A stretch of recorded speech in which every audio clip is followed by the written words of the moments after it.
this life for a very good reason. I was in bed just dreading all the things that I still had to do a couple hours ago. And my logical mind was screaming, just rest. But in this case, resting was me avoiding the thing that I wanted to do, the thing that is burning in my soul and that I am convincing myself that I am too busy to do. I have been doing things and busying myself and then telling myself that I need to rest instead of doing the actual thing that will full my soul.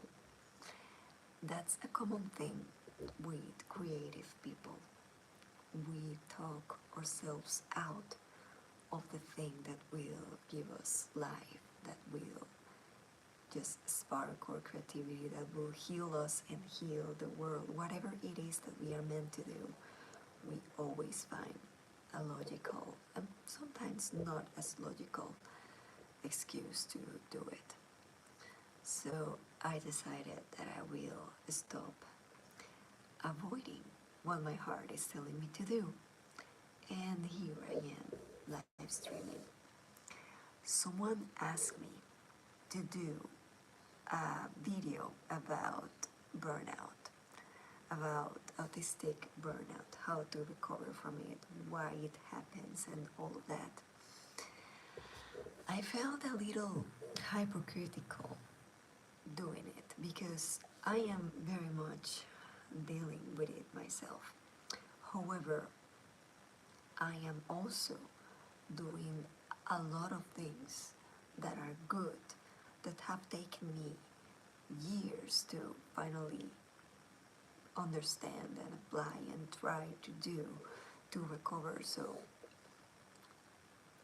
let's talk about it. Now, I want to talk about first the reason why it seems like we autistic and neurodivergent people in general, I am both autistic and ADHD, so I have the full combo, why it feels and why the world tells us that we are just doomed to burn out. I just made a little reel and I'm going to recap it in here, that psychologists and just academia always mentions there's someone here. Thank you so much for being here, and I hope this will be helpful. So academia tells us that a part of the story, that we have different necessities, that we have a different rhythm, that we just need to, that we need all different, we are not well adjusted, we have what's the word? We are basically socially disabled, so we have high rates of anxiety and depression, and basically everything is hard for us. And this is a part of the story that I won't deny. It's true. It's true, but they are not telling the part that I think is the biggest reason for us to burn out. We don't match in the system, because since we are pattern seers, that we have of pattern recognition incredibly high, we are seeing all the mistakes in the system, and we are seeing all the ways in which things could be fixed. And so everybody else is just looking at the other side, and we are watching the thing clearly. And nobody do anything. I was given this example that actually a friend of mine went through. It's ridiculous how this simple stuff accumulates and completely takes us out. So basically, his boss told him to do something at 5:45, and he was out of work at 5:30. Yet he was supposed to do the thing on Monday in the morning. He was supposed to be a truth teller. And hello, I was explaining that A neurotypical response here will be, I'm so sorry. I'm so sorry I didn't see the message. Just I will do the thing. And he was just simply like, this was out of my schedule. We do that. He had to submit proof to human resources that he had, at least he had the proof, he could take screenshots and stuff. But neurotypical people don't do that. They just take it. They take everything. They don't change anything. They say things like, this is how it works. This is how it's supposed to be. This is how it's supposed to be done. Thankfully, he works in a good place and he didn't have retaliations, a lot of them, but he has the social retaliations. His boss knows that he went against it. This will repercute in like projects, in like everything. And we deal with that daily, all the time. Wherever we go, the structures are broken by things that make no sense and nobody else is reacting to it. And when you react to it, you are made to feel crazy, dumb, just why are you doing that? Just conform. Just freaking conform to the thing and do what everyone else is doing. Now we see that, and we also are just different. It's not just our pattern recognition, it's just that the way that we are is different. Just look at my clothes, for example, and this little thingy. I made it myself. This is not normal. This stands out, and people don't like standing out. People don't like creativity, they don't like uniqueness, they don't like anything that will make them stand out in a group. I also am, since I've been recording myself for so long, it's not that noticeable, but I noticed that I moved a little different. Like, I'm a little clumsier, so there is always something with us that is different, that makes us stand out. They don't know.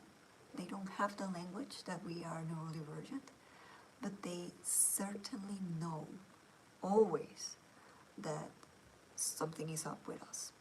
So we see patterns that they are not seeing, and we are just spiritually, mentally, physically different. There's something that I saw that was just so relieving to understand that I wasn't crazy. We know at a glance when someone is autistic, even though we don't have the terms. They know it. So there have been studies where they rate people based in, do you consider this person is intelligent, is trustworthy, is consistent that neurotypical people rate other neurotypical people as more trustworthy, more intelligent, more beautiful, and neurodivergent people do the same with neurodivergent. So we understand our own kind and we trust our own kind. Now the problem here, which leads to burnout, is that our kind, the neurodivergent kind, is the minority.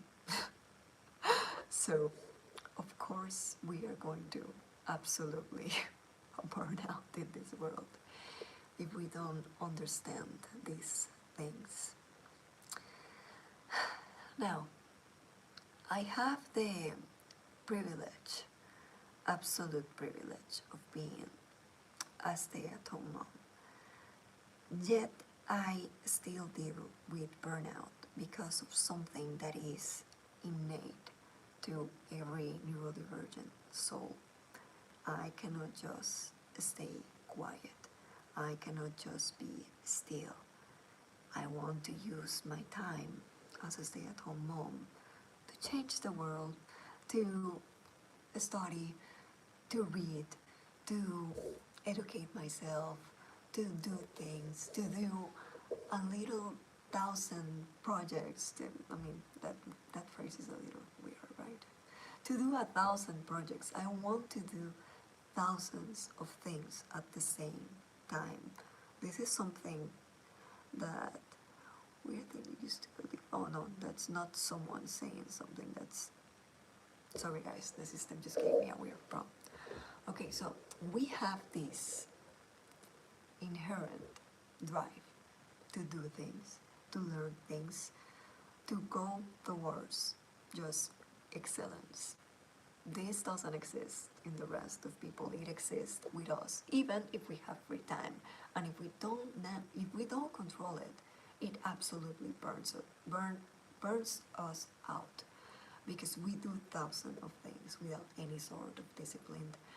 We change things. We go into studying the one thing that we want, and we forget to eat. We forget to be functional. We just do deep dives into the thing that we want, and we forget about the things to actually sustain this body and this life. And or sometimes, and this is what was happening to me at the very beginning, sometimes we just avoid it. Sometimes we think it's too heavy.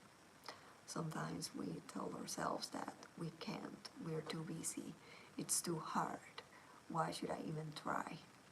But the longing inside us, again, burns us, because it won't go away.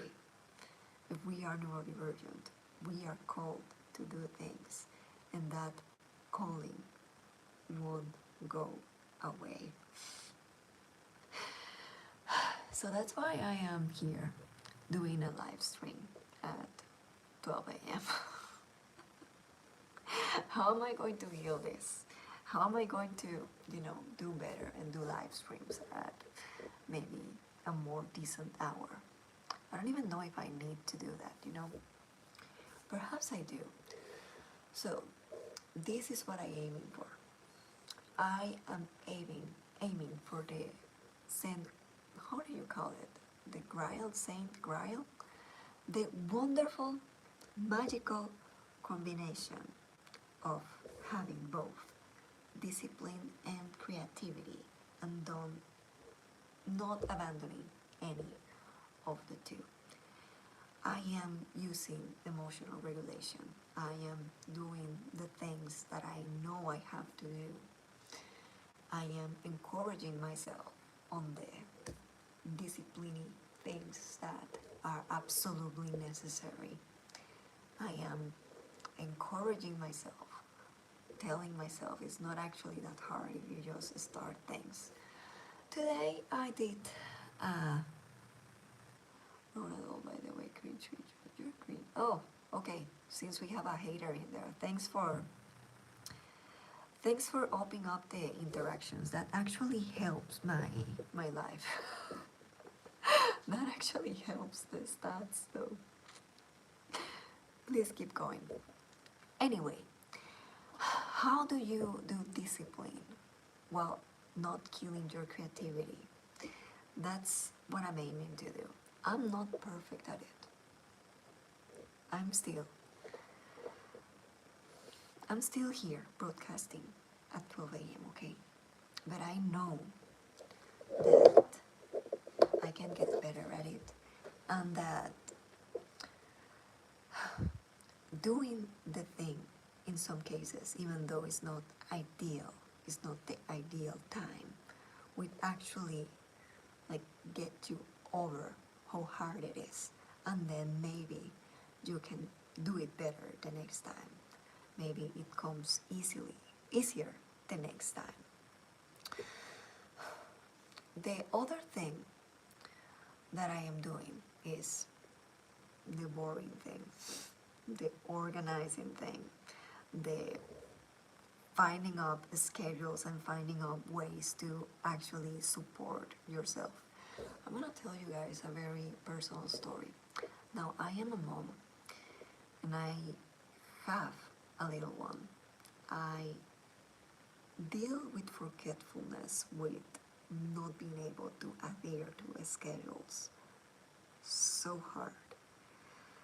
This is being humiliating for me as a grown adult, but I've been horrible at keeping up with my kid home homework and stuff. Like I've been horrible, and she has been suffering for it. Finally, what I did today was recognizing that I can't do it by myself. I won't remember putting things in a schedule, checking the schedule. I will absolutely cannot do it, so I need support. And support came in creating a little routine with my little one. Now, this is something that will not only help me, but will help her. I've been trying to do the writing on my agenda thing daily, and I always forget it. So today we decided a new routine. Well, I decided. She's 4. We are going to write together and put a sticker and do it nicely and, make it fun for her. We are going to do it together every day after school, and we are going to check the thing that she needs to do the next day before we go to bed. This is a routine that we will now do, and since I am making it a game, kids do remember routines in the way that us confused adults can't. So, discipline. This wonderful mix of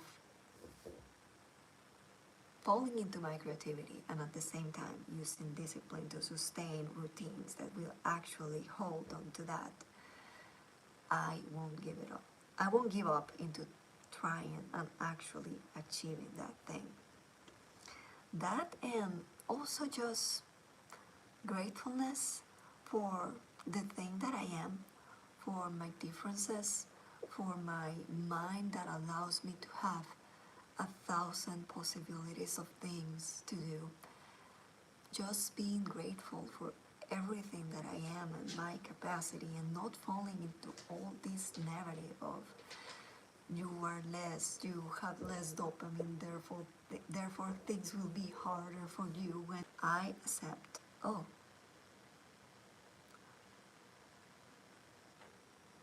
okay, it said that it lost connection for a moment. I don't accept that we are less. I don't accept that we can do less. I accept gratefulness as a way of life and as a way to emotionally regulate myself when I believe that everything is hard. If I see the amount of things that I do, that I need to do with peace instead of overwhelm, time is slower, things are less hard. I found that the big key to all of this is to regulate your mental state instead of just writing thousands of to-do lists. It is the thing that allowed me to just sit here and said, no, this life is burning in my heart. I have to do it even though it's late, and it's okay. Next time I will do it better. I will do it at a better hour. Or maybe I won't need to. Maybe I will just rest so peacefully that it will be okay that I did it at this hour. Just peace, just acceptance, just breathing inside my soul. Okay, guys, so I think this was everything that I had to say about it. I am very happy. If you have questions for me, leave it in the comments and I will reply to them later. I love questions. I love interacting with you. Maybe I think that the next thing that I have to do, because I plan to continue doing lives, is to make an email list and notify of the time that I'm going to do it. But again, that's another part of the discipline that I need to fall into. Okay, so this was it. Good night, and thank you for joining me. Oh, there's someone here. So I don't know if you're a subscriber or if you are someone just curious, is there anything in specific that made you click on this? Because what I wrote was very, like, if you click on a burnout video, it's because quite literally you are burning out. So if you have questions or if you want to share what exactly called you out to this video, I'm all ears. I'm just gonna wait. I guess in the meantime, let's just share a beautiful rocking here. Did you guys know that these little rockies are supposed to protect you? They are called witch rocks, and apparently once they break, they fulfill their function. I have so many of these that I found at the beach. Okay, no, it seems that I am making this too late and it's not a good time for interacting. This time I'm going. Thank you so much for being here and spending some time with me.